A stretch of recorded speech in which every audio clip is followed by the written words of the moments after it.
Class 7-এর writing স্কিলের মধ্যে একটি হলো চিঠি, যে চিঠি একটি পার্ট আছে যা সেকেন্ড সামেটিভ এভ্যালুয়েশনে তোমাদের জন্য ইম্পর্টেন্ট।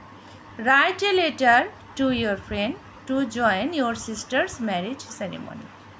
তুমি তোমার বন্ধুকে একটি চিঠি লিখবে, এখানে তোমার বোনের বিয়ে ঠিক হয়েছে, তাকে তুমি ইনভাইট করবে, সে যেন সেখানে আসে। ডিয়ার, এখানে ফ্রেন্ডস নেম, তোমার বন্ধুর নাম লিখবে। হাউ আর ইউ অল, তোমরা কেমন আছো সবাই? Well, now I am going to give you a very good news. এখন আমি তোমাকে একটি খুব ভালো একটি খবর শোনাবো। ক্যান ইউ গেস, তুমি কি কিছু আঁচ করতে পারছো? দেন লিসেন, তাহলে শোনো। My sister's marriage has been fixed, আমার বোনের বিয়ে ঠিক হয়েছে। It will held on 29th July at our residence, এটি 29শে জুলাই হবে এবং আমাদের বাড়িতে।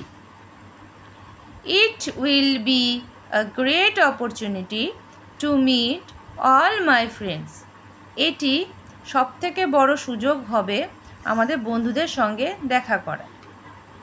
You are my best friend, তুমি আমার প্রিয় বন্ধু।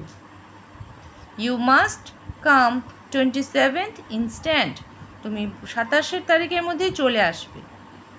নো এক্সকিউজ, কোনো বাহানা চলবে না। নো আর্জেন্সি, কোনো বেশি কাজ দেখানো যাবে না।